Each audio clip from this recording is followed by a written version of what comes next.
SpaceX stresses Starship sonic booms aren't dangerous after FAA draft shares concerns. In a new Starship update, SpaceX has anyone who might be concerned that the sonic booms from its Starship rocket will not be harmful to anyone present in the surrounding areas.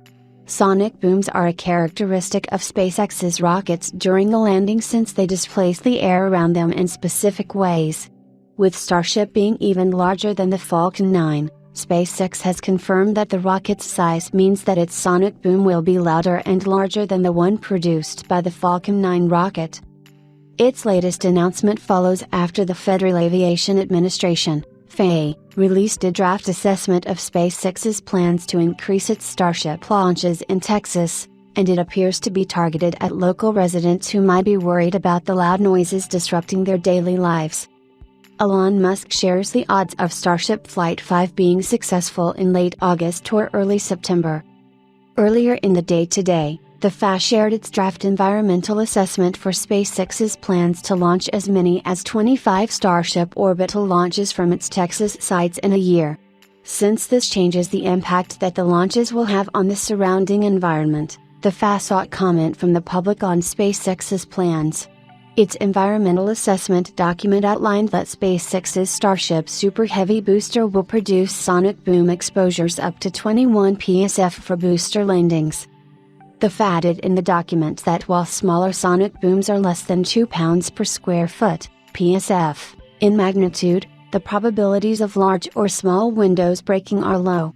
However, booms greater or equal in magnitude to those created by the Super Heavy booster represent a threshold where prevailing literature indicates window breakage becomes possible for standard condition windows, adds the FAA, with specific window breakage depending on size, age, orientation, surrounding structure, and other effects, according to the regulator. In its release, SpaceX notes that sonic booms were present during NASA's Space Shuttle return and are also a regular part of its Falcon 9 booster landings. It adds that the booms generated by the Super Heavy booster will be more powerful than those generated by Falcon landings.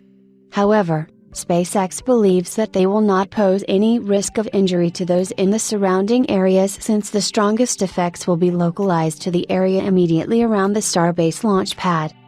This launch pad is described as the Vertical Launch Area, VLA, in the FAA's document. SpaceX's latest plans aim to launch 24 daytime Starship missions from the VLA and 1 nighttime mission.